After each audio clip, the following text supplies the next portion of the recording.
오늘 은혜를 나눌 말씀 보겠습니다. 오늘 말씀은 사도행전 13장 4절로 12절까지입니다. 사도행전 13장 4절에서 12절까지 말씀 봉독해 올리겠습니다. 두 사람이 성령의 보내심을 받아 실루기아에 내려가 거기서 배에 타고 구브로에 가서 살라미에 이르러 하나님의 말씀을 유대인의 여러 회당에서 전할세 요한을 수종자로 두었더라. 온 섬 가운데로 지나서 바보에 이르러 바예수라 하는 유대인 거짓 선자 박수를 만나니 그가 총독 서기오 바울과 함께 있으니 서기오 바울은 지혜 있는 사람이라. 바나바와 사울을 불러 하나님 말씀을 듣고자 하더라. 이 박수 엘루마는 저희를 대적하여 총독으로 믿지 못하게 힘쓰니 바울이라고 하는 사울이 성령이 충만하여 그를 주목하고 가로되 모든 괴계와 악행이 가득한 자요 마귀의 자식이요 모든 의의 원수여 주의 바른 길을 굽게 하기를 그치지 아니하겠느냐. 보라 이제 주의 손이 내 위에 있으니 내가 소경이 되어 얼마 동안 해를 보지 못하리라 하니 즉시 안개와 어둠이 그를 덮어 인도할 사람을 두루 구하는지라. 이에 총독이 그렇게 된 것을 보고 믿으며 주의 가르치심을 기이 여기니라. 아멘. 지난주에 비로소 바울이 바나바와 함께 생애 첫 번째 전도 여행을 떠나게 된 이야기를 살펴보았습니다. 1차 전도 여행에 관한 기록은 사도행전 13장과 14장에 기술되어 있습니다. 안디옥 교회는 이방인 중심으로 구성된 최초의 교회이자 이제부터 본격적으로 전개될 초대 교회의 이방 선교 사역의 가장 핵심적인 전진 기지 역할을 하는 교회입니다. 안디옥 교회는 그리스도의 복음이 땅끝까지 전파되는데 특별한 사명을 받은 교회입니다.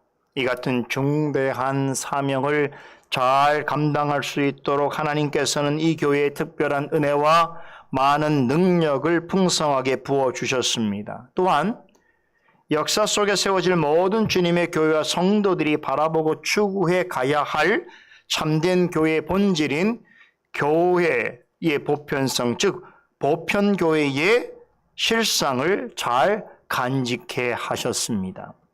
이에 안디옥 교회를 섬기는 5 지도자 중에서 바나바와 사울을 이방 선교 사역의 적임자로 선출하게 됩니다. 안디옥 교회의 모든 지도자와 성도들은 하나된 마음으로 보편교회를 위한 하나님의 더 크고 중대한 뜻을 이루기 위해서 기꺼이 2 사람을 축복하면서 그들을 내어놓습니다. 누가는 이 모든 일은 하나님의 철저하신 계획하심과 성령님의 섬세한 간섭하심의 결과라고 설명합니다. 참으로 놀라운 것은 성도 대부분이 오랫동안 이방 지역에 흩어져 살던 유대인들과 최근에 복음을 듣고 믿음을 가지게 된 이방인들로 구성된 교회임에도 하나님께서 이 교회를 이방 선교 사역의 주도적인 역할을 감당할 교회로 이끄신다는 것을 모두가 잘 이해했을 뿐만 아니라 바나바와 바울이라는 걸출한 교회 지도자를 보내는 것이 결코 쉬운 일이 아님에도 모든 성도가 하나님의 뜻으로서 받아들여 기꺼이 기쁨으로 순종하였다는 사실입니다. 그리하여 이제 바나바와 바울은 안디옥 교회의 아낌없는 배려와 전적인 후원 속에서 첫 번째 선교 여행길에 오르게 되었습니다. 2 사람은 안디옥 교회의 성도들의 정신적 기둥이자 잘 준비된 성숙한 주의 일꾼이었으며 복음으로 교회를 든든히 세운 탁월한 말씀 사역자들이었습니다. 안디옥 교회는 이렇게 가장 잘 준비되고 가장 탁월하며 가장 잘 검증된 2 사람을 선교지로 파송하였습니다. 이런 점은 오늘날 시대에 교회가 선교를 하는 데 있어서도 어떻게 교회는 선교를 행해야 하는가라고 하는 물음 앞에 아주 실제적인 교훈을 제시해 주고 있습니다. 다른 나라, 다른 지역에 가서 복음을 전하는 선교 사역은 초보 신자나 초보 목회자로서는 감당하기 어려운 점이 많습니다. 개인적인 열심과 뜨거운 열정만으로는 극복하기 어려운 일들이 많습니다. 할 수만 있다면 지교회의 전적인 관심과 후원 속에서 여러모로 잘 준비되고 검증된 사역자를 보내야 합니다. 저는 우리 교회가 앞으로 이런 일에 있어서도 하나님께서 원하시는 그런 일들에 적극 동참하고 또 함께하는 그런 교회가 되기를 간절히 바랍니다. 그렇게 잘 준비되고 검증된 사역자를 선교지에 보내게 될 때에 우선적으로는 복음을 받는 사람들에게 가장 유익할 것이고 또한 어떤 경우에서라도 좋은 열매를 기대할 수 있게 되는 것입니다. 준비되어 있지도 않고 바른 생각도 갖지 못한 사람들을 선교지에 무작정 보내는 것은 결국 그곳에 있는 사람들을 어렵게 하는 것이요, 나아가서는 좋지 못한 열매를 얻게 되는 것입니다. 한국교회는 이런 점을 깊이 되돌아봐야 합니다. 아무튼 이렇게 해서 바나바와 바울의 역사적인 전도 여정이 시작되었습니다. 이들은 첫 번째 전도 여행의 첫 여정지로 지중해 동부에 있는 구브로 섬을 택했습니다. 이곳에 가고자 이들은 안디옥의 서쪽에 위치한 셀루기아라는 곳에 가서 거기서 배를 타고 섬으로 들어갔습니다. 자, 지난주에 이와 같은 질문을 드렸죠.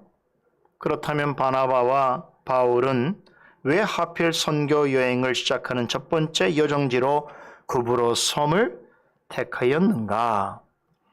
안디옥 교회가 세워진 안디옥은 수리아의 수도로 사방으로 길이 뚫려 있습니다.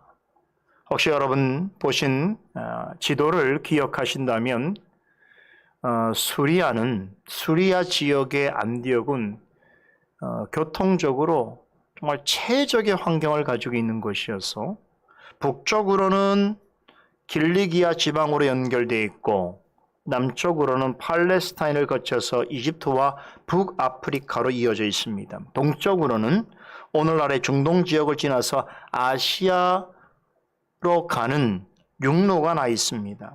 그런데 바나바와 바울은 이 세 방향으로 뚫려 있는 육로를 마다하고 서쪽 바다에 있는 섬으로 가는 길을 택했던 것이지요. 북쪽, 남쪽, 동쪽으로 어디든지 갈 수 있었는데 왜 하필 첫 번째 선교 여행지를 서쪽 방향으로, 그것도 힘들게 바다를 지나서 섬으로 갔다가 다시 육지로 옮겨가는 그런 코스를 정한 것인가? 누가는 이에 대해서 성령께서 보내셨다라고 간명하게 답합니다. 그런데 이 말의 의미를 잘 아셔야 합니다. 바나바와 바울이 자신들의 아무런 생각이나 의지 없이 그저 성령의 음성에 이끌려서 가게 되었던 것인가? 아니면 어떤 신비하고 초월적인 꿈이나 기적적인 환상을 보고 막무가내로 쫓아간 것인가 하는 것입니다. 지난주에 말씀드렸죠? 그렇지 않다는 것입니다. 그건 참으로 큰 오해입니다. 성령께서 가라고 하셨다는 것은 결과론적인 이야기이고요.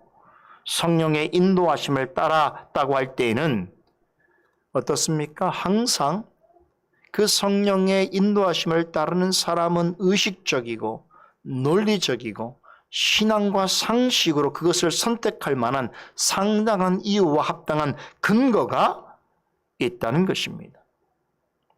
따라서 성령의 인도를 받는 자는 어떻게 하는 것이 성령의 뜻인가를 묵상하고 이해하게 됩니다. 그런 과정을 통해서 자연스럽게 주님의 뜻이 무엇인지를 확신하게 되어서 자발적으로 그 일을 행하게 됩니다.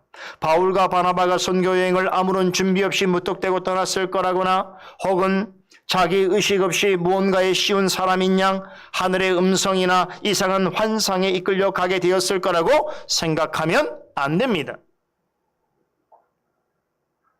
이것은 성령께서 믿는 자를 통해서 하나님의 계획과 뜻을 이루어 가시는 일반적인 통상적인 방식이 아닙니다. 성령의 인도하심을 받아서 행한다고 할 때에는 믿는 자가 성령을 의지하여 하나님의 뜻을 구하는 기도 가운데 자신이 처해 있는 여러 가지 현실적인 여건들 속에서 신중하게 그것들을 살피면서 그 속에서 하나님께 영광을 돌릴 수 있는 최선의 방안을 찾아가고, 또한 신앙 안에서 어떤 일을 선택할 만한 합당한 이유를 가지고 그것에 집중하여서 그것을 이루기 위해서 애쓰는 이 모든 과정을 포함하는 것입니다. 이런 모든 과정이 성령의 인도하심 안에 있습니다. 바나바와 바울은 이러하신 성령의 인도하심을 따라 구브로 섬을 첫 여정지로 삼았습니다. 그들에게는 그럴 만한 충분한 이유가 있었다고 제가 지난 시간에 말씀을 드렸죠. 그 되어 다시 반복해서 전해드리진 않겠습니다만, 중요한 것은 이와 같은 판단과 결정에 이르기까지 두 사람은 어떻게 했다는 것입니까? 가만히 앉아서 기도만 했다든가 그냥 성령의 음성을 들으려고 했다든가 어떤 환상을 쫓으려고 하지 않았다는 것이에요. 하나님의 뜻을 이루는 선교여행이 되도록 하기 위해서 치열하게 고민하고 서로 논의하고 성실하게 준비하고 그 가운데 집중하여 기도했다는 것입니다. 이 사실을 잊어서는 안 됩니다. 어떤 성령의 뜻을 이루는 방식은 다 이와 같은 방식으로 이루어지는 것입니다. 그러는 중에 최종적으로 1차 선교 여행 코스를 잡았을 것이고 가장 먼저 구브로로 향하게 되었던 것입니다. 이러한 과정 전체가 성령의 인도하심인 것입니다. 누가는 이런 방식으로 성령의 인도하심을 받는 중에 떠나게 된 전도 여행을 성령께서 보내셨다라고 언급합니다. 이는 뭘 말합니까? 바울의 역사적인 첫 번째 전도 여행은 처음부터 끝까지 그 모든 과정에 있어서도 성령께서 함께 하신 역사다라고 말하는 것입니다. 믿으십니까? 그 뜻이에요. 지난주 강서 시간에 이 부분에 대해서 제가 특별히 강조해서 말씀을 전해드렸습니다. 바나바와 사울, 곧 바울이 첫 번째 전도 여행을 떠날 때에 첫 여정지로 구브로를 선택한 이를 통하여 성령의 인도하시는 방식이 어떠한가를 여러분들에게 말씀을 드렸습니다. 이 부분을 잘 기억하셔야 됩니다. 왜냐하면 그 성령은 오늘날 우리의 성령이시기 때문에 비록 다른 환경이지만 같은 방식으로 같은 목적을 이루기 위하여 일하시고 계시기 때문입니다. 그러면서 바나바와 바울이 안디옥을 떠나서 이제 구브로 섬에 이르게 되는 여정을 살펴보았습니다. 자, 이들은 구브로 섬의 살라미라고 하는 곳에 먼저 도착했습니다. 이곳은 구브로 섬의 동쪽 해안에 있는 꽤 큰 상업도시입니다. 이곳에는 많은 유대인들이 있었고 그리하여 이곳에는 유대인들의 회당이 있었습니다. 두 사람은 곧장 회당으로 가서 유대인들에게 복음을 전했습니다. 이방인 선교를 목적으로 하는 여행이었음에도 이들이 유대인부터 찾아가 복음을 전했다는 것은 굉장히 의미심장한 일이지요. 바울은 하나님께서 자신을 이방인을 위한 사도로 특별히 구별하셨다는 사실을 잘 알고 있었지만 유대인에게도 복음을 전하는 일을 결코 소홀히 하지 않았습니다. 그 이유가 무엇인가? 성령께서는 그로 하여금 하나님의 구원의 능력을 전하는 복음은 먼저 유대인에게요, 그 다음으로 이방인에게로 전파되는 것이 하나님의 기뻐하시는 뜻이라는 것을 깨달아 알았기 때문입니다. 유대인은 하나님으로부터 지극히 크신 은혜와 긍휼을 입은 민족이었습니다. 우리가 모든 잘 아는 것처럼 그랬지요. 그러나 하나님을 대적하고 그리스도를 죽이는 일에도 앞장섰습니다. 바울은 누구보다 이 사실을 잘 알고 있었기에 자기 동족에게 복음 전하는 일을 게을리하지 않았습니다. 그래서 로마서 1장 16절에 보게 되면 바울은 복음을 전하는 일에 있어서 다음과 같은 한 가지 기본 원칙을 세우게 되는데 이렇습니다. 내가 복음을 부끄러워하지 아니하노니 이 복음은 모든 믿는 자에게 구원을 주시는 하나님의 능력이 됨이라. 먼저는 유대인에게요 그리고 헬라인에게로다라고 전합니다. 구원을 주시는 하나님의 능력이 되는 복음을 먼저는 유대인에게 전하고 그리고 이방인에게 전하는 것, 그것은 사도 바울이 성령의 가르침을 통해서 하나님께서 구원하는 복음의 역사를 이루어 가시는 하나님의 구원의 경륜의 역사라는 것을 깨닫고 정한 기본 원칙입니다. 이 복음 전파 원리에 따라서 그는 어디를 가든지 먼저 유대인들이 모여있는 회당을 찾았고 거기에서 유대인들에게 복음을 전했습니다. 그리고 이방인에게 복음을 전했습니다. 지난주까지 드린 말씀이 여기까지예요. 그렇지요? 자, 누가는 근데 본문 5절에서 바나바와 사울이 이 살라미에서 행한 사역을 간단히 전하면서 이들이 구부로 섬까지 함께 동행한 한 사람을 소개하고 있습니다. 누굽니까? 요한입니다. 바나바와 바울은 첫 번째 전도 여행에 요한을 수행원으로 데려갔습니다. 이 사람은 누굴까요? 마가 요한입니다. 바나바의 조카이면서 그 유명한 마가복음을 기록한 사람입니다. 여러분 혹시 이 두 사람이 이 마가를 언제 처음 만났는지, 물론 바나바는 조카니까 알고 있었을 테고 바울이 언제 처음 이 마가를 만났는지 기억하십니까? 바나바와 바울이 예루살렘에 갔을 때지요. 예루살렘 교회가 큰 기근을 만나서 어려움에 빠졌다는 소식을 들은 안디옥 교회는 구제 헌금을 모아서 바나바와 바울로 하여금 이것을 예루살렘 교회에 전달해 주도록 합니다. 그래서 두 사람이 이 구제헌금을 가지고 예루살렘에 가게 되었을 때에 거기서 마가를 만났습니다. 자, 마가라는 사람을 우린 잘 몰라도 그가 기록한 복음서만 보더라도 여러 가지 면에서 상당한 수준의 신앙과 실력을 가진 당시로선 총망받는 젊은이였다는 것을 알 수 있습니다. 바나바와 바울도 그러한 그에게 관심을 가졌습니다. 하여 다시 그들이 예루살렘에서의 사역을 마치고 안디옥으로 돌아오게 되었을 때 그냥 오지 않고 이 총망받는 젊은이를 데리고 왔습니다. 그리고 얼마 지나서 제1차 전도 여행길에 그를 대동합니다. 그래서 역사적으로 그 의미 있는 바울의 첫 번째 전도 여행길에 바나바뿐만 아니라 그의 조카였던 마가도 함께 동참하게 되는 것입니다. 마가는 두 사람을 돕는 조력자로서 이 역사적인 전도 여행에 동행했습니다. 바울과 바나바가 복음 전도 사역에 집중하려면 아무래도 곁에서 그들을 돕는 사람이 필요했을 것입니다. 그런데 신앙심도 좋고 머리도 비상한 마가는 최적임자였겠지요. 성경에는 마가가 두 사람의 선교 여정에 동행하게 된 그 이유를 자세히 설명하지 않습니다만 상식적으로 생각해 본다면 마가를 이 중요한 선교 여행에 데리고 가게 된 결정적인 영향이 누구의 영향일까요? 바나바의 영향이었을 것입니다. 어떤 마음 때문이었을까요? 자신의 조카가 참 어려서부터 봤는데 참 신앙심이 깊고 마음이 곧고 주를 위하여 큰 일을 할 만큼 준비되어 있는 이 조카를 데리고 가서 보다 크신 하나님의 일에 함께 사역한다면 이보다 더 기쁜 일이 어디 있겠습니까? 당연지사지요. 바나바는 마가를 자신과 바울 사역을 이어받을 후계자로 생각했을지도 모릅니다.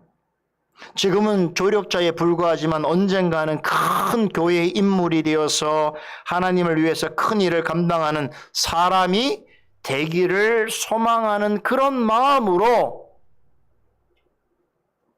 마가를 천거해서 이제 함께 세 사람이 제1차 선교 여행을 떠나게 된 것입니다.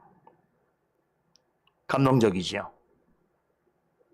그러나 이 감동은 오래가지 않습니다.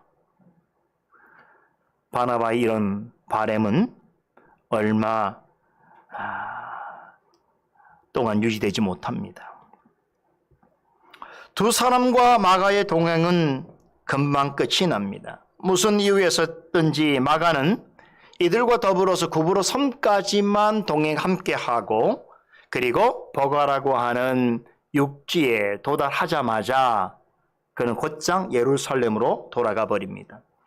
1차 전도 여행이 시작된 지 얼마 되지 않아서 다시 말하면 자진 이탈을 하게 된 것이 사도행전 15장 38절에 보면 바울이 마가가 과거에 이와 같은 행동을 한 것에 대하여 어떤 감정을 가지고 있게 됐는지를 전해줍니다. 바울은 마가가 도중에 예루살렘으로 돌아간 일을 두고 자신들을 버리고 갔노라고 말합니다. 대단히 불쾌하고 당황스럽고 유감스러운 일로 그렇게 생각합니다. 한마디로 마가를 생각하면 기분이 썩 좋지 않았던 것이지요. 이 중대한 역사적인 전도 여행에 잠시 함께하다가 어떤 일 때문에 중도에 자신만 예루살렘으로 돌아가 버렸기 때문이지요. 그것을 사도 바울은 우리를 버렸다라고 그렇게 평가합니다. 이러한 마가의 행동에 실망이 컸던지 바울은 제2차 전도 여행을 떠날 때에 마가를 의도적으로 배제시켜버립니다. 그럼에도 바나바는 마가를 데리고 가자고 끝까지 주장을 하게 되지요. 바로 이 문제로 인해서 바나바와 바울은 큰 의견 차이를 보이게 되고 마침내 두 사람은 갈라서게 됩니다. 1차 전도여행 때 선교지를 이탈한 마가를 두고 두 사람은 격렬한 심한 언쟁을 벌이게 됩니다. 결국 두 사람은 결별합니다. 그 이후로 두 사람은 전도여행에 다시 함께하지 않습니다. 독자적으로 전도여행을 떠나게 됩니다. 여러분, 그 이후에 어떤 일이 일어나게 됐는지 궁금하시죠? 궁금합니까? 차차 알게 될 것입니다. 아무튼 마가의 일로 바나바와 바울은 여행지에서 좌절을 경험하게 되었고 그 일에 대한 생각 차이로 안타깝게 두 사람은 갈라서게 됩니다. 이 모든 일의 내막을 다 알고 있는 누가는 오늘 본문 5절에서 바나바와 바울이 마가 요한을 수종자로 두었더라라고만 기록하고 자세한 언급은 하지 않습니다. 여기에 누가의 의도가 있는 것이. 다 알고 있는 얘기예요, 지금. 그런데 누가는 지금은 말을 아끼고 있습니다. 그래서 저도 말을 아끼려 하는 것입니다. 여러분들에게 한 가지 이야기만 전하고 이 부분은 다음에 말씀을 전하려고 합니다. 바나바와 바울과 마가 이 세 사람에 관한 이야기는 이제 앞으로 우리가 사도행전을 통해서 아주 흥미진진하게 살펴보게 될 것인데, 자, 여기에는 정말 예상치 못한 스토리가 숨겨져 있습니다. 자, 우리가 아까 이 세 사람이 함께 전도여행을 떠났고 그리고 구브로 섬에 사역을 했고 그럼에도 불구하고 마가가 중간에 이탈해서 예루살렘으로 돌아가서 남겨진 바울은 심히 마음에 상함이 있었다라고 말씀을 드렸는데요. 자, 이런 과정 속에서 매우 놀라운 사실들이 있습니다. 그런데 이런 모든 스토리는 사실 우리가 예상한 이야기와는 생각과는 다르게 진행되어짐에도 불구하고 이들의 관계 속에는 참으로 놀라운 하나님의 섭리와 우리가 꼭 귀담아 들어야 할 매우 중요한 아주 실제적인 성도와의 관계에 관한 교훈이 숨겨져 있습니다. 오늘은 일단은 여기까지만 하고요. 왜냐하면 누가가 말을 더 하지 않기 때문에 여기까지 하고 앞으로 우리가 만날 본문을 통해서 이 세 사람 사이에 어떤 일이 있었고 그 후에 이들에게 무슨 일이 있었는지 우리가 본문 말씀을 통해서 교훈을 얻어보도록 하겠습니다. 오늘 전해드릴 핵심 내용은 지금부터입니다. 6절로 12절까지 기록된 말씀인데요. 살라미아에서 사역을 마친 세 사람은 섬을 가로질러서 서쪽 끝에 위치한 바보에 갔습니다. 바보는 헬라어로는 파프, 그리고 영어로는 파포스라고 합니다. 그러니까 우리말로 바보 이러니까 조금 어감이 그렇습니다만. 자, 6절에 보면 바보에 가기 위해서 온 섬 가운데로 지났다라고 하지요. 그래서 성경학자들은 이렇게 설명합니다. 사실 그 구브로스 섬은요, 우리 제주도하고 옛날 제주도 모습을 생각해 보시면 되는데 이 섬 중앙에 타우루스라고 하는 아주 험악한 산이 있습니다.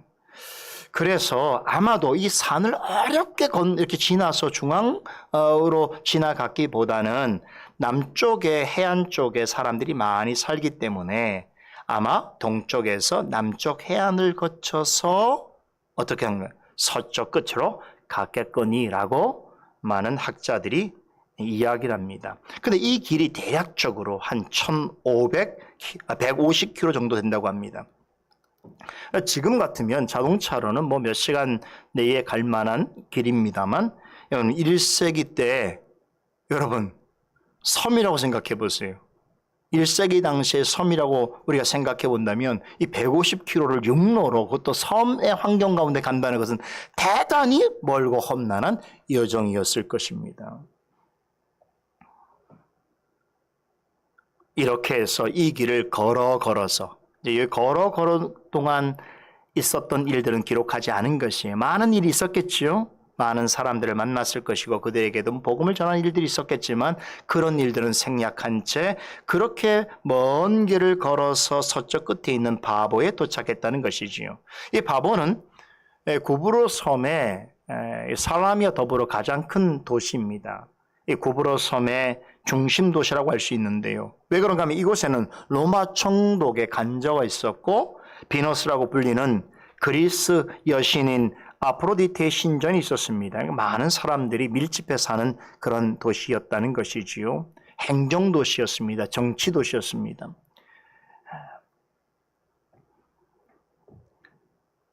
여기서 누가는 바나바와 바울이 만난 두 사람을 주목하는데 한 명은 유대인 출신의 거짓 선자이면서 마술사로서 본명은 엘루마이지만 사람들에겐 바예수라고 하는 이름으로 알려진 사람이고 또 다른 이는 구브로 섬에 파견된 로마 총독 서기오 바울이라는 사람입니다. 자, 그런데 이 두 사람은 매우 가까운 사이였다는 것이지요. 본문 7절에 따르면 두 사람들 함께 있었습니다.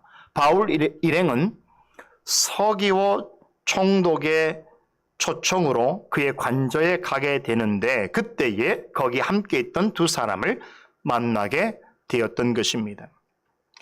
자, 어떻게 두 사람은 항상 함께 하게 되었던 것인가? 고대 사회는 집권자나 통치자 곁에서 무슨 일이 있을 때에 신탁을 전해주거나 다시 말하면 신의 이야기를 전해주는 사람을 신탁을 전하는 사람, 선지자로 말하지요. 또는 어떤 중대한 문제가 있었을 때 어떤 종교적인 예언이나 현명한 조언을 해주는 사람이 항상 있었습니다. 서기오 총독에게 엘루마라고 하는 박수는 그 같은 사람이었던 것이지요. 자, 여기서 먼저 서기오 총독에 대해서 잠시 살펴보면 서기오 바울이라고 하는 말은 이건 이제 우리식 표현이죠. 우리말로 이렇게 번역한 것이고 실제 이름은 헬라어로는 세르기오 바울로이고 우리가 더 잘 익숙한 라틴어로는 세르기우스 파울루스입니다. 재밌는 것은 그 전통적으로 로마 시민들은 그 이름, 자신의 이름을 세 부분으로 이렇게 나누어서 이렇게 장명을 했습니다. 이런 것을 삼면장명법이라고 하는데 그 이름에 보면 하나, 둘, 셋 항상 우리 이름에 제 이름이 김병혁 그러면 이 로마 사람들은 앞에 김병혁이라고 하는 이 단어들이 다 따로따로 흩어져서 각자의 어떤 의미를 가지고 있다는 것이에요. 맨 앞에 있는 그 이름은 자신의 개인의 이름을 말하는 것이고 두 번째 이름은 그 사람이 속하 있는 가문을 칭하는 것입니다. 그리고 마지막 셋째 부분에 있는 이름은 그 가족의 성을 가리키는 것이죠. 패밀리 성을 가리키는 것입니다. 근데 본문에 소개된 서기오 바울은 둘째, 셋째 이름만 나와 있어요.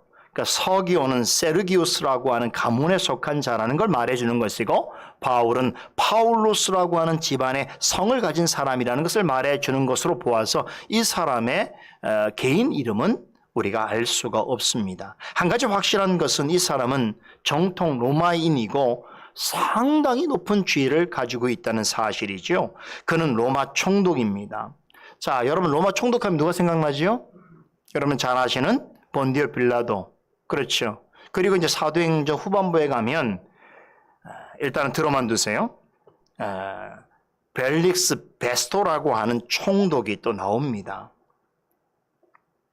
이들이 다 총독이에요.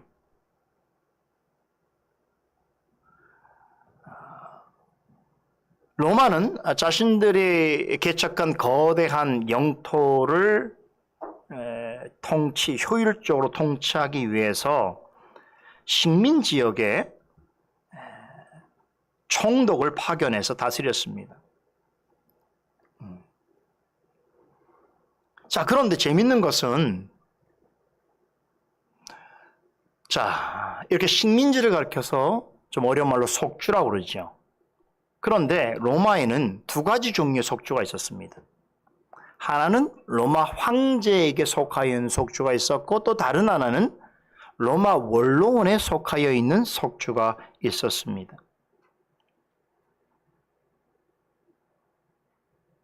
그런데 아까 제가 말씀드린 빌라도, 베스토, 벨릭스라고 하는 총독은 황제가 속한 속주에 파견된 총독인데 반해서 오늘 본문에 나오는 서기오 바울이라고 하는 사람은 로마 원로원에 속한 속주에 있는 총독이었습니다.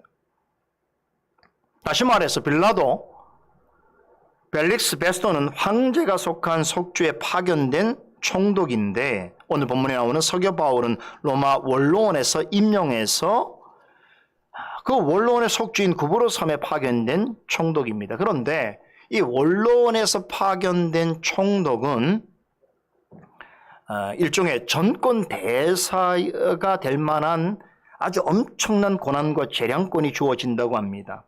자, 이런 이유 때문에 이 사람이 어느 속주에 가서 다스린다면 거의 거기서는 로마 왕처럼 다스리게 되어지기 때문에 엄격한 심사 과정을 거쳐서 선발되었습니다. 이 지위를 가진 사람, 다시 말하면 로마 원로원에서 임명받아 파견된 어느 속주의 총독은 그 자체로 로마 사회에선 최고의 엘리트입니다. 최고의 엘리트 중에 엘리트를 나타내는 것입니다. 로마 원로원에 속해 있는 그 식민지를 다스리는 엄청난 권한을 부여받았기 때문에 이런 사람은 정말로 실제로 똑똑하고 현명한 사람을 뽑아서 보내게 되었던 것입니다. 대개 이런 총독들은 자기가 맡은 지역을 잘 통치하기 위해서 곁에 소위 현자, 철인 같은 지혜롭게 조언할 사람들을 두게 되었는데 바로 서기오 총독 곁에 있는 바예수가 그런 역할을 하는 사람이었습니다.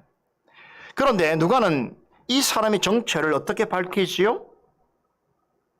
박수 엘루마는 거짓 선자요 박수였다고 말합니다. 8절에 보면 그를 박수 엘루마라고 소개하는데 어떤 번역본에 보니까 박수 엘루마가 같은 뜻이라고 해요. 그런데 이 말을 마술사로 번역을 하고 있습니다. 하지만 이 사람은 우리가 아는 보통 그러저러한 마술사가 아닙니다. 엘루마라고 하는 말은 지혜자를 뜻하는 건데요. 여러분, 이 박수라는 말이 헬라어로 마고스 혹은 마기라고 하는 말인데, 이 말이 매우 특별한 것은 어떤 사람에게 이 말이 사용되어지는가 하면, 우리가 잘 아는 별을 보고 쫓아와서 예수님의 아기 예수의 탄생을 전했던 동방으로부터 온 분들이 있죠. 세 사람. 이 사람은 뭐라고 우리가 말하죠? 동방박사라고 그러죠. 이분들을 표현할 때 바로 이 마고스란 단어가 사용되어지는 것입니다. 동방박사들은 여러분 그냥 마술사가 아닙니다. 그들은 천문, 지리, 의학, 철학 등 모든 방면에 걸쳐서 탁월하고 박식한 지식을 가진 지혜자들이었습니다. 별을 쫓아서 동방에서 베들레헴까지 왔다는 것은 뭘 말하는 것입니까? 천문 박사들이었다는 것이. 그냥 별을 보고 온 것이 아니고 별을 연구하면서 이 별의 특징을 파악해서 여기까지 오게 된 사람들을 가리키는 것이지요. 그래서 우리가 그들을 가리켜서 동방에서 온 박사다 그렇게 말하는 거예요. 이 박사라고 하는 말은 지금 서기오 바울에게도 적용되어진 똑같은 사람이라는, 지혜자다, 철인이고 현자다라고 하는 뜻입니다.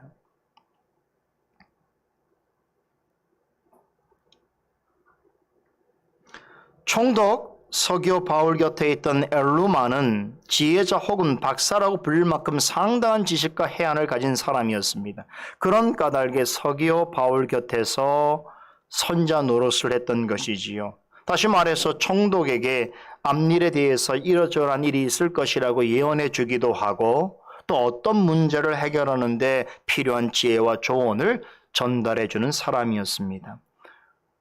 어느 면으로 보나 이 사람은 이 자리에 어울릴 만한 상당한 지식과 위엄과 권세를 가지고 있었다는 뜻입니다. 그런데 누가는 이 박수 엘루마를 뭐라고 표현합니까? 거짓 선지자였다라고 말하는 반면에 서기오 총독은 지혜 있는 사람이라고 소개합니다. 사람들이 생각하는 지혜로 따지자면 서기오 바울은 박수 엘루마보다는 한 수 아래이겠지요. 그러나 서기오 총독에게는 박수 엘루마가 갖지 못한 특별한 무엇이 있었습니다.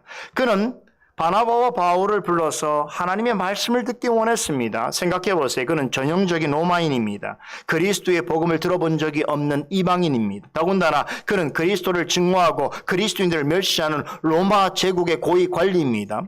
당시 일반 통치자들처럼 선자 노릇하는 지혜자를 곁에 두고 있던 세속 정치인입니다. 그런데 누가는 그런 그를 지혜 있는 사람이라고 평하고 있습니다. 그 이유가 무엇일까요?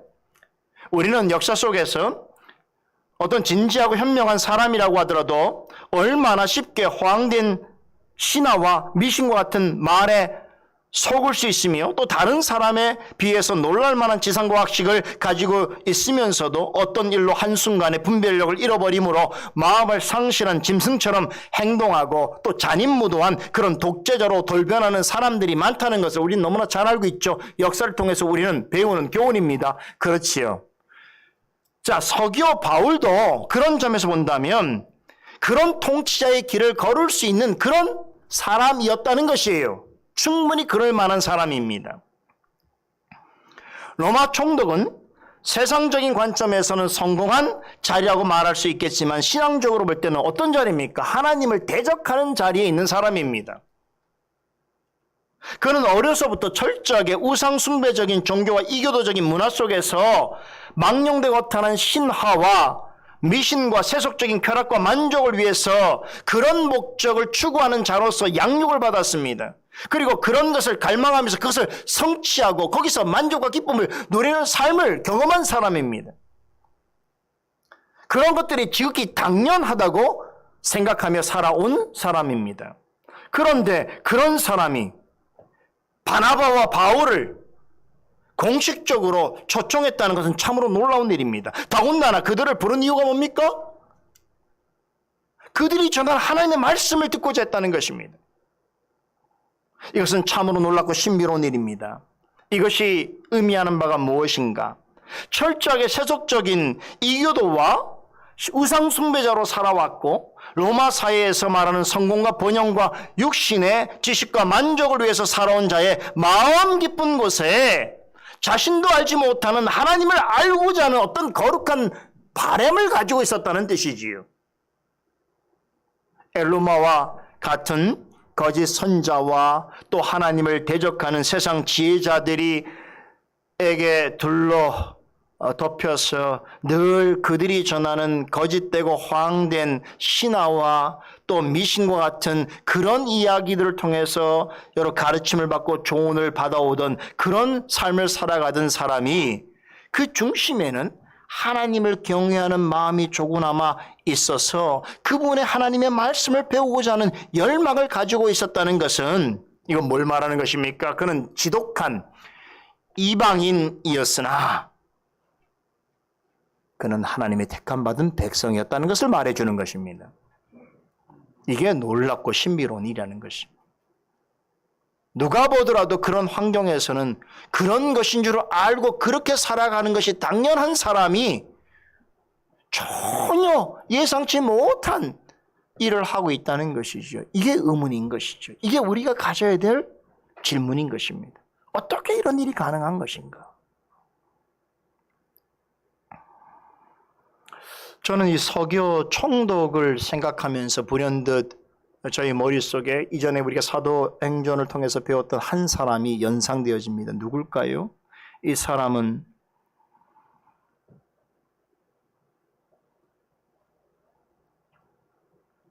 로마 시민권을 가진 로마인이었습니다. 그리고 로마 총독의 관저가 있는 지역에 주둔한 부대의 백부장이었습니다. 그런데도 그는 하나님을 경외하는 마음을 가지고 있었습니다. 하나님을 모르는 가문에 태어난 이방인이었음에도 불구하고 하나님을 알고자 했으며 복음을 배우고자 했습니다. 누굽니까? 백부장 고넬료지요. 이미 우린 고넬료를 통해서 이런 역사가 있다는 것을 알고 있습니다.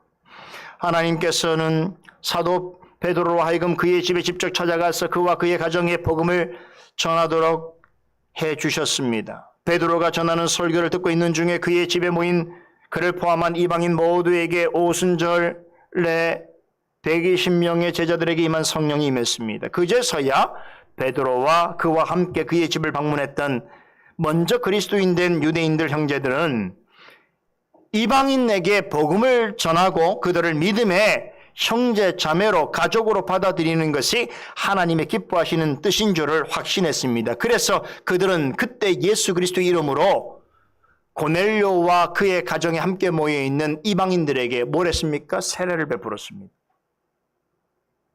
이 사건이 계기가 되었어.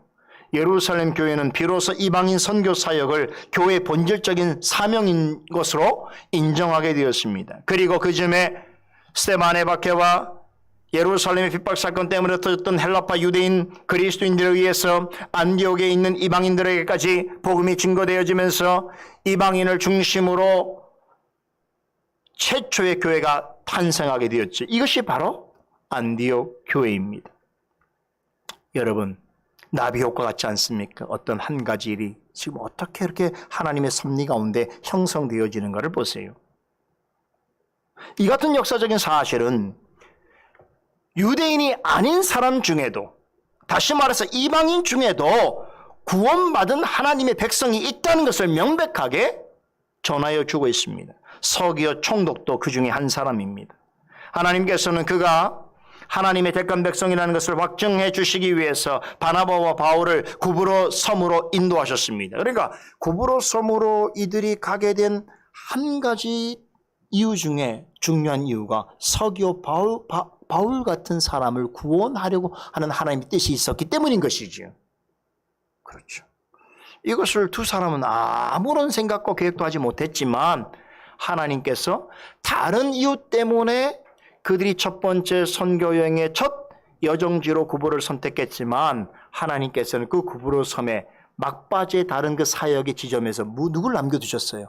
서기오 바울 총독을 남겨두셨다는 것이죠.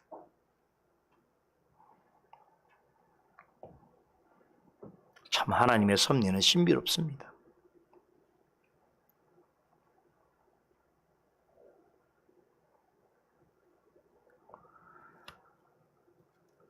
여러분, 사실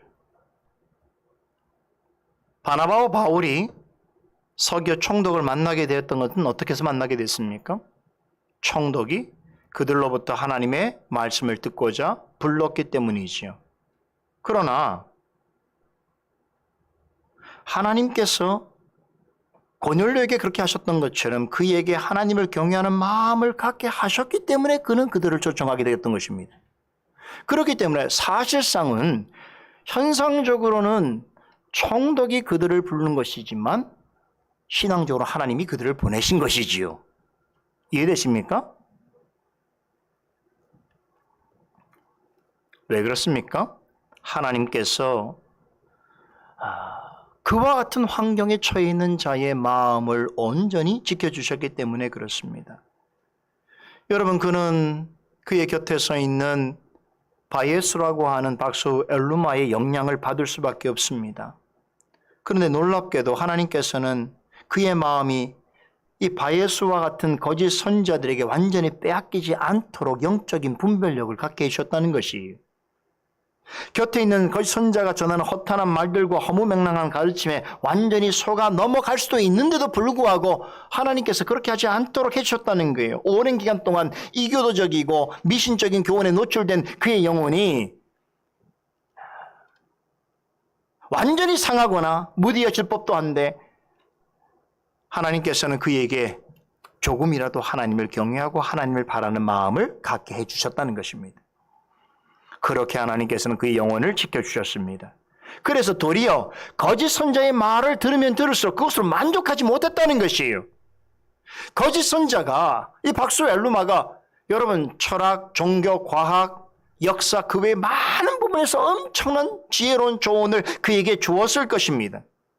그럼에도 불구하고 그 많은 홍수 같은 이야기를 들으면서도 마음 가운데 그의 말에 의심하는 생각을 갖게 되었던 것이고, 그리고 혹시나 바른 진리가 다른 데 있지 않은가 하는 소망을 갖게 되었다는 것이지요. 이런 마음을 가질 수 있는 것은 사람이 그럴 수 있는 게 아니라 하나님이 그를 택하셨기 때문입니다. 그래서 바나바와 바울을 관저로 부르게 되었던 것입니다. 누가는 그런 서기오 총독을 가리켜서 지혜로운 사람이라고 칭찬합니다. 하나님의 말씀을 듣기 위해서 바울과 바울을 초청했다는 것은 그가 거짓 선자 바예수의 소나기에 완전히 사로잡힌 인생이 아니었다는 것을 말해주는 것이고, 또한 하나님께서 그의 마음을 그런 거짓 선자의 가르침으로부터 지켜주셨다는 것을 의미하는 것이기 때문입니다. 한 번도 복음을 전해 듣지 못한 이방인이었으나 하나님의 택함을 받은 자녀였다는 것이지요. 지금도 그런 사람들이 있다는 것입니다. 오늘 본문 8절에서 12절까지 전해주는 말씀은 영적으로 어둠이 깊은 세상에서 하나님의 택한 백성이 어떻게 구원을 받고 하나님의 계획과 뜻을 대적하는 흑암의 세력이 어떻게 파쇄되어 가는지 서기오 총독의 관저에서 일어나는 사건을 중심으로 전해주고 있습니다. 서기오 총독에 바나바와 바울을 불러서 진리에 관해서 이것저것 총독이 묻고 있을 때에 곁에 있던 박수 엘루마가 강력히 저지했습니다. 8절에 보면 박수 엘루마가 바나바와 바울을 대적했다고 합니다. 어떻게든 서기오 총독이 그들이 전하는 가르침에 복음의 가르침에 귀를 기울이지 못하도록 하기 위해서 나아가서 그들이 전하는 복음을 통해서 바른 지식과 바른 구원에 관한 믿음을 갖지 못하도록 하기 위해서 가진 노력을 다했다는 것이지요. 우리는 충분히 예상될 수 있는 이야기지요. 그런데 자, 여기서 한 가지 꼭 짚고 넘어가야 될 일이 있습니다. 자, 이 장면에서 누가는 그동안까지는 계속 불렀던 그 사울의 이름을 바울이라고 고쳐서 부릅니다. 구절을 보세요. 바울이라고 하는 사울이 성령이 충만하였다라고 말하지요. 지금까지 사도행전에서 바울은 사울이라고 하는 이름으로 불리웠습니다. 사울은 누구지요? 사울은 히브리식의 이름입니다. 그 옛날 이스라엘의 첫 번째 임금이자 베냐민 지파의 영웅으로 대접받는 사울의 이름을 따서 아마도 그의 부모가 지어준 이름일 것입니다.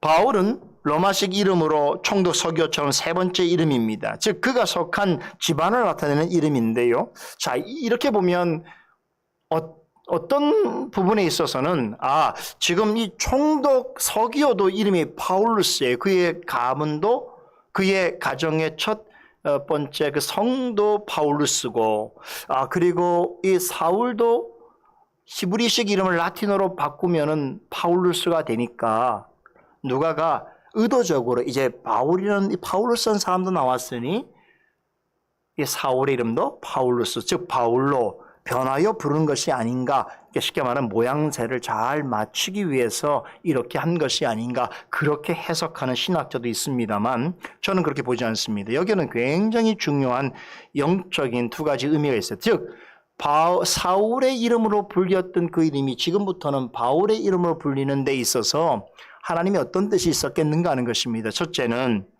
사울에게 바울로 이름이 바뀐 것은 하나님께서 계획하신 이방인 선교 사역이 일대 중대한 변화가 일어났음을 나타내는 것입니다. 사울로 활동하는 동안 그는 역사의 중심에서 한 걸음 뒤로 물러서 있었습니다.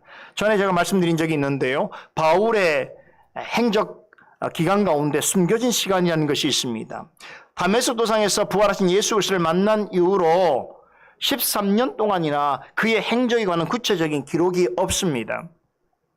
아라비아 지역에서 약 3년, 그리고 고향 다소에서 약 10년 동안에 보내는 시간 동안 그는 은둔자처럼 지냈습니다. 물론 이 기간 내에도 그는 기회가 닿는 대로 복음을 전파했고 신학 공부와 말씀 연구에 매진했습니다. 그래서 앞으로 이방인의 사도로 부르실 그 부르심의 때를 준비하면서 지냈습니다만 역사의 전면에 서기보다는 약간은 뒷전에 서 있었던 것이지요. 안디옥 교회에서도 그는 어떻게 소개되고 있습니까? 다른 5명의 지도자들의 중에 한 사람으로 소개가 되었을 뿐만 아니라 어디를 가든지 바나바를 항상 앞세우고 그를 따르는 모습을 취했습니다. 그랬던 사울이 드디어 바울이라고 하는 새 이름을 얻게 되면서 비로소 교회 역사의 무대의 중심 인물로 서게 되었습니다. 로마가 지배하고 있는 세상 땅끝까지 이방인들에게 복음을 전파하는 사역을 주도적으로 감당하는 사도로서 서게 되었다는 것을 의미하는 것이겠지요. 오늘 본문 이후로 그의 이름은 바울로만 불립니다. 다시는 이전 이름을 사용하지 않습니다. 이제부터 사도행전은 바울 사도가 전면에 클로즈업 됩니다. 즉 그의 이름이 사울에서 바울로 바뀐 것은 앞으로 전개될 이방인 전도 사역이 사도 바울을 중심으로 재편될 것이라고 하는 사실을 만천하에 알리는 일종의 선포식과 같은 것입니다. 둘째로 바울이라고 하는 이름은 앞으로 사도 바울이 어떤 태도로 자신에게 맡겨진 사역을 감당할 것인가를 암시해 주고 있습니다. 바울이라고 하는 말은 작은 자라고 하는 뜻입니다. 사울은 모든 백성보다 어깨 위만큼 더 크다고 할 만큼 그는 키가 크고 준수한 용모를 가졌다라고 성경은 말해주고 있습니다. 아주 잘나고 잘생긴 사람이지요. 그에 비해서 바울의 모습은 많이 달랐던 것 같습니다. 2세기경에 쓰인 바울의 사역을 전하고 있는 외경에 보면 그의 외모에 대해서 이렇게 평하는 내용이 나옵니다. 그는 키가 매우 작고 대머리였으며 안짱다리를 가졌으며 눈썹은 가운데로 붙어 있었고 약간 매부리 코였다. 한 인물에 대해서 이렇게까지 평가하는 건 좀 미안한 일일 수 있습니다만 바울의 사역이라고 하는 외경에 이렇게 기록이 되어 있습니다. 그런데요, 그 이후로 이런 바울의 외모에 관한 평가를 뒤집을 만한 자료가 아직까지 나오지 않았기 때문에 대부분의 사람들은 바울을 그렇게 생각합니다. 여러분, 고린도후서 10장 1절에 보면 바울이 자신에 대해서 이렇게 말합니다. 대면하면 항상 겸비하다라고 하는 표현을 쓰는데 이 표현은 뭐냐면 여러분들이 나를 보지 않을 때는 내가 굉장한 사람인 줄 알지만 나를 대면해서 보니까 어떤 겸비하다는 뜻이 뭐죠? 좀 누추하고 보잘것없는 사람으로 여러분들 여길 것입니다. 내 외모가 그렇기 때문입니다. 라고는 외모에 관한 표현이라고 신학자들은 그렇게 해석을 합니다. 하지만 바울이 이룬 사역과 그 업적은 그 어떤 잘난 외모를 가진 사람들조차 그 앞에서 머리를 숙일 수밖에 없겠지요. 그럼에도 바울은 자신에 대해서 나는 사도들 중에 지극히 작은 자요라고 말하고 나는 죄인 중에 괴수라고 언급합니다. 바울이 키가 크고 인물이 잘났다는 기록은 없습니다만 그는 그야말로 자신에게 새로 얻은 그 이름대로 살았다는 것은 확신합니다. 가장 위대한 사도였음에도 하나님 앞에서는 언제나 지극히 작은 자요 죄인 중에 괴수라고 하는 그런 마음가짐으로 진실하게 고백하며 살았던 것이지요. 바울이라는 이름처럼 하나님 앞에서 지극히 겸손한 자로 살았습니다. 그래서 1세기 때에 그를 직접 목격했다는 어느 성도가 기록한 초대교회의 아주 중요한 문서 하나가 있는데 그 문서에 보면 바울의 용모에 대해서 이렇게 기록하고 있습니다. 한마디로 그는 못생긴 병자 같았다. 하지만 그의 모습은 엄청난 광채의 빛이 늘 비추고 있는 듯했다. 그는 겉모습과 달리 그의 얼굴엔 항상 평화와 기쁨이 넘쳤으며 그의 몸은 엉망이었지만 그의 얼굴은 정말 예수 그리스도 같았다라고 고백하는 내용이 있습니다. 본문 9절에 서기오 총독과 박수 엘루마 앞에서 성령이 충만한 바울의 모습이 바로 그런 모습이 아니었을까 하는 생각을 하게 되는 것이지요. 엘루마는 서기오 총독으로 하여금 바울이 전하는 복음을 믿지 못하도록 모든 수를 써서 방해했습니다. 그때 사도 바울은 성령이 충만하여서 그를 주목하면서 그의 눈을 똑바로 쳐다보면서 그를 향해서 큰 목소리로 이렇게 엄히 책망합니다. 모든 괴계와 악행이 가득한 자여 마귀의 자식이여 모든 의의 원수여 주의 바른 길을 굽게 하기를 그치지 아니하겠느냐라고 책망합니다. 이 말은 바울의 입에서 나왔지만 실은 성령으로 말미암은 것입니다. 사람의 속마음까지 살피시는 성령께서 작은 자 바울의 생각과 입술을 통해서 엘루마의 실체를 정확하게 드러내셨던 것입니다. 바울은 이 자리에서 엘루마라는 사람을 처음 만났습니다. 하지만 그가 서기오 총독에게 곁에서 하는 행동과 그가 하는 말들을 자세히 보면서 그가 어떤 사람인지를 금방 간파했습니다. 이게 성령이 충만한 사람들의 특징이에요. 겉으로는 선자여 지혜자인 것처럼 행동하고 있지만 그래서 주변 사람들은 다 그를 존중하고 그를 높이고 있지만 자신을 초청한 총독이 하나님의 말씀을 조금이라도 더 듣고 배우기를 원하는데 그런 곁에서 어떻게든 그것을 방해하려고 막으려고 애쓰는 그의 행동과 말들을 보면서 바울이 어떤 판단을 내렸겠습니까? 참으로 괴계가 가득한 자이구나. 아주 교묘한 생각을 가진 자이구나라고 하는 것을 금방 알아차리게 되었던 것입니다. 저 사람은 겉으로는 서기오 총독을 위한다고 하면서도 실제로는 그의 눈과 귀를 막고 양심을 속이고 있으며 결국에는 총독만 아니라 많은 사람의 영혼을 파국으로 이끌 자이구나라고 판단하게 되었던 것입니다. 저 사람은 자신이 원하는 일을 위해서는 어떤 악도 행할 수 있는 참으로 악한 이구나. 그러기에 저런 자를 가만히 두면 더 큰 문제가 발생할 수밖에 없기에 어떻습니까? 그에게 성령께서 알려주시는 깨닫게 하시는 그의 정체를 드러내게 되었던 것입니다. 이것은 사도 바울이 그의 하는 행동과 말을 통해서 판단한 것이지만 그런 판단을 할 수 있도록 도우신 이는 성령이십니다. 그래서 그가 하는 모든 판단과 그의 말은 그의 심령에 내주하시고 역사하시는 성령으로부터 나온 것이다 라고 말할 수 있는 것입니다. 여러분, 바로 이러한 것이 성령 충만한 것입니다. 혹자는 성령 충만하다고 하면 마치 입신에 든 사람처럼 무아지경에 빠져서 자신의 정신은 잃어버리고 어떤 이상하고 초월적인 강한 충동이나 감정에 이끌려서 행동하는 그런 것을 말하지만 결코 그런 것은 성령 충만이 아닙니다. 성령 하나님께서 주신 지혜를 가지고 무엇을 치밀하게 분석하고 바르게 판단해서 올바른 판단과 결론에 도달하게 되어지는 것, 이것이 성령으로 충만한 것입니다. 성령 충만한 바울은 박수 엘루마가 하는 행동을 지켜보면서 그가 어떤 사람인가를 첫 대면하는 자리에서 정확하게 파악했습니다. 겉으로는 많이 알고 있고 아주 고상한 척 행동하지만 실제로 그는 어떤 사람인가 하면 모든 계계와 악행이 가득한 자요 마귀의 자식이요 모든 의의 원수요 주님께서 가르쳐주신 바른 것을 왜곡하는 비틀어버리는 그런 거짓 선생이라는 것을 그는 간파했습니다. 여기서 모든 계계와 악행이 가득하다라고 하는 말은 성령이 충만하다는 말과 대조를 이루는 표현으로 누가가 일부러 사용하고 있는 것입니다.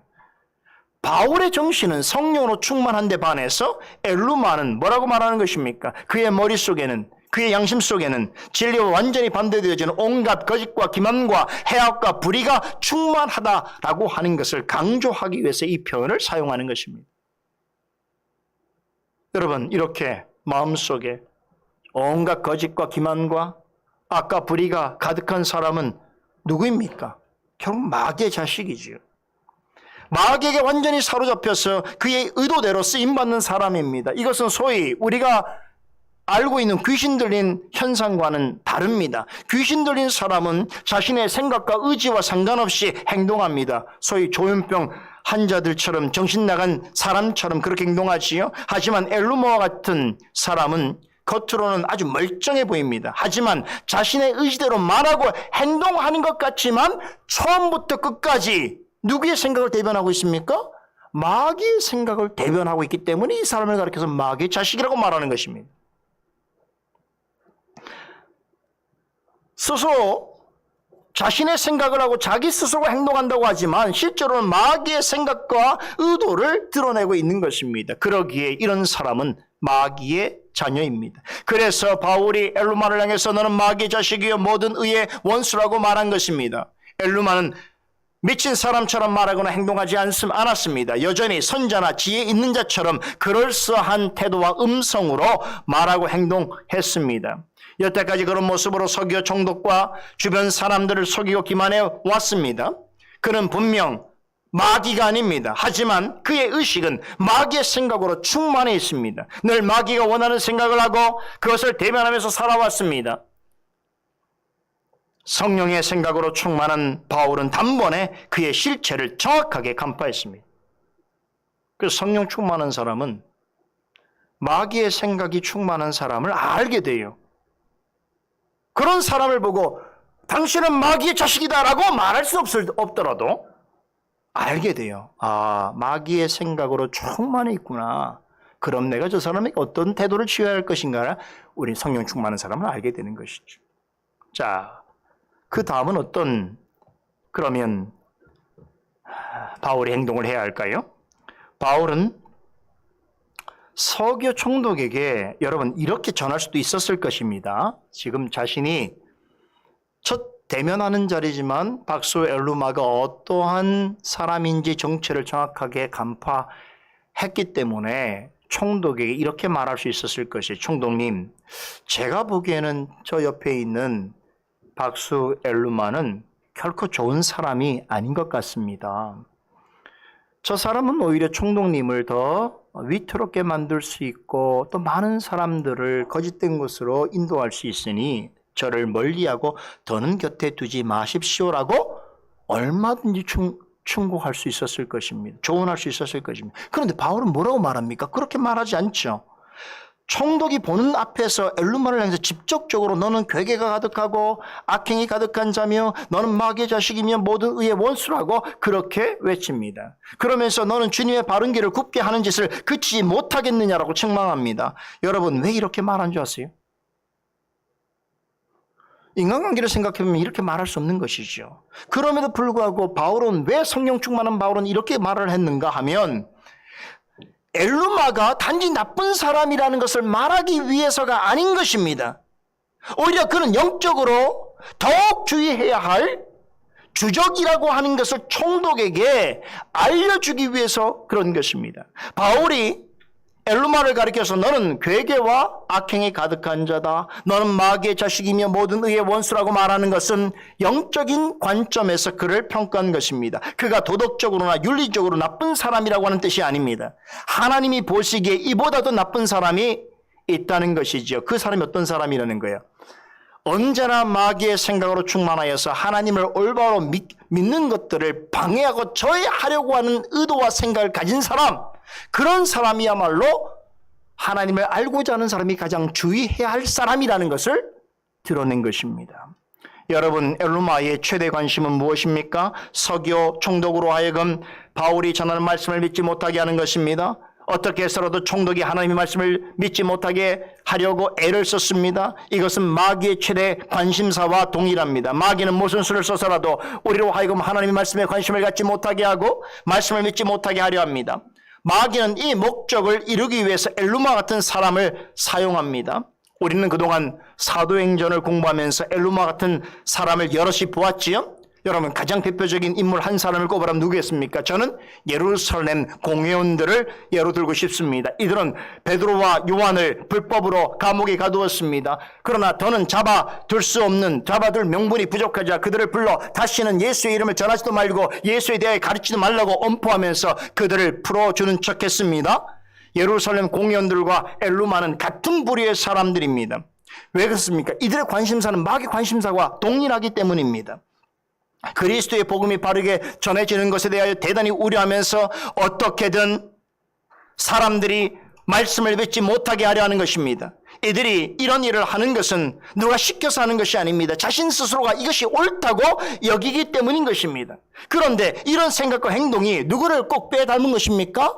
마귀입니다. 그래서 이런 사람을 가리켜서 마귀의 자녀요 모든 의의 원수라고 하는 것입니다. 마귀는 이런 자의식을 가지고 있는 사람들의 부패하고 사악한 본성을 더욱 자극해서 자신을 대신해서 그들로 하여금 복음에 항거하게 하고 복음이 전파되는 것을 막게 합니다. 그렇게 하여서 복음으로 이 땅에 하나님 나라가 전진하는 것을 막고 말씀으로 세워지는 교회와 성도들에게 해악을 끼치려 하는 것입니다.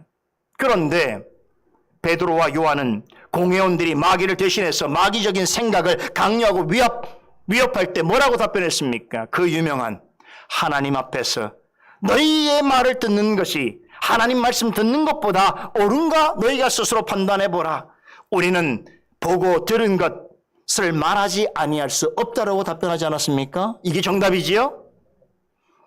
오늘 본문에서 사도 바울은 주의 말씀을 비틀어서 믿지 못하게 하려는 엘루마의 정체를 완전히 드러내었습니다. 그러면서 어떻게든 복음이 바르게 증거되는 것을 방해하려는 그에게 저주를 선포합니다. 11절 말씀인데요. 이 말씀이 전해지자마자 엘루마는 장님이 되었습니다. 얼마 동안 앞을 볼 수 없게 되었던 것이지요. 서기오 총독을 비롯해서 다른 사람들을 인도한다고 스스로 자부한 엘루마는 이 저주로 인해서 어느 동안은 앞을 볼 수 없는 사람이 되어서 당연히 다른 사람의 도움을 필요한 사람이 되었습니다. 여러분, 그에게 이런 일이 발생한 것이 우연 같습니까? 그렇지 않습니다. 일시적으로 그의 눈을 볼 수 없게 했던 것은, 다시 말해서 그의 눈을 어둡게 하신 것은 그에게 뭘 가르쳐 주려고 하시는 것입니까? 어둠에 사로잡혀 있는 삶이 얼마나 불행한 것인가. 어둠이 지배하는 삶에서 벗어나기 위해서는 반드시 바른 인도를 받아야 한다는 것을 깨닫게 하시기 위한 하나님의 섭리의 역사였습니다.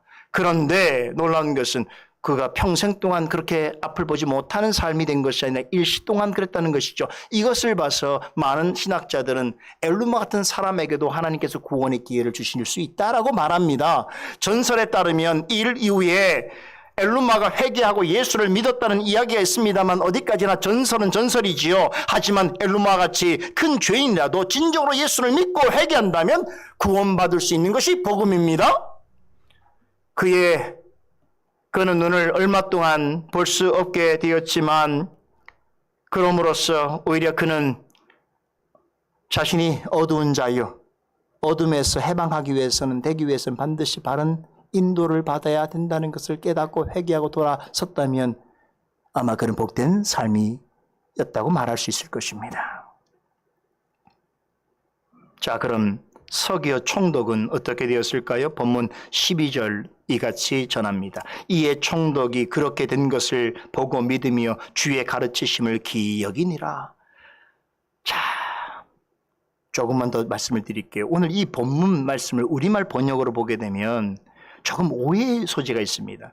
서기오 총독이 눈앞에 일어난 이 방금 전에 어떤 기적사건이 있죠? 네.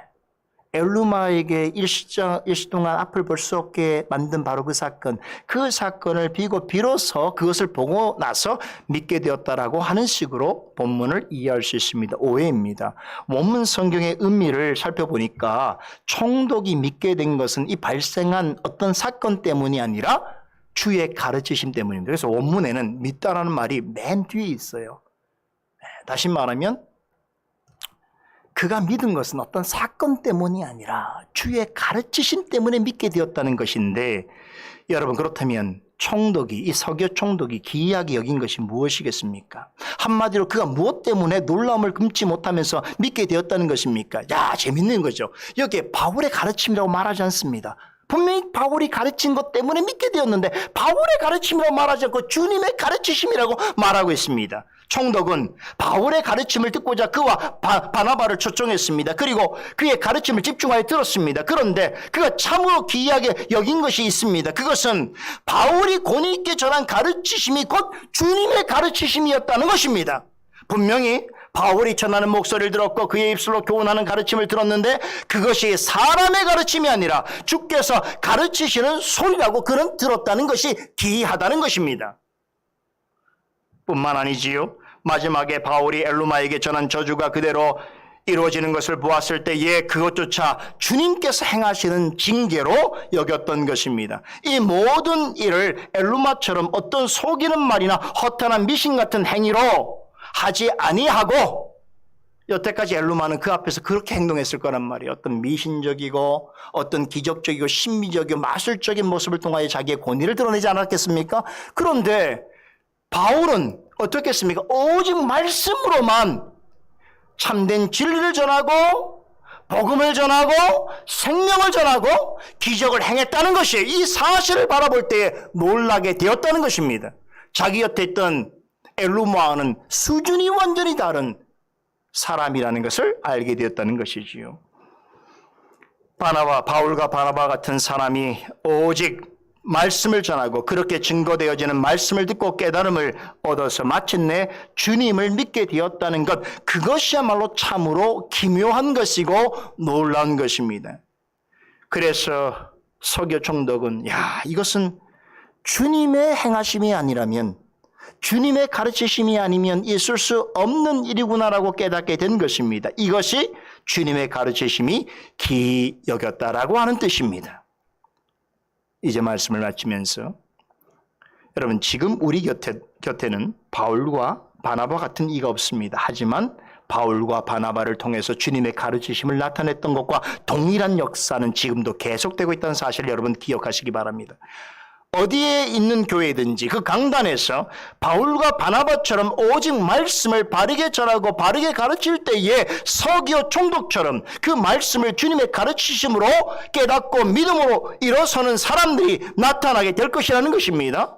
또한 엘루마처럼 하나님의 나라에 저항하고 말씀을 왜곡하는 하나님의 원수여 마귀의 자식 같은 자들은 반드시 심판을 받게 될 것입니다.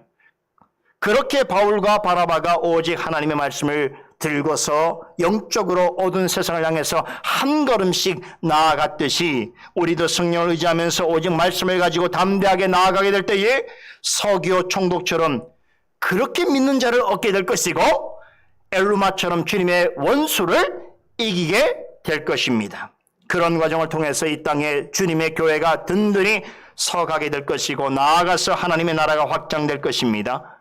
이 모든 일이 오직 주님의 말씀과 가르치심으로 되어진다는 것이 참으로 기이하고 놀라운 일인 것입니다. 우리 솔리데오 글로리아 교회도 말씀을 전하고 가르치고 배우는 그런 모든 일이 하나님 앞에서 풍성히 나타남으로 인해서 이와 같은 기이한 역사 가운데서 더욱 든든하고 평안하게 서가는 주님의 교회가 되기를 간절히 소원합니다.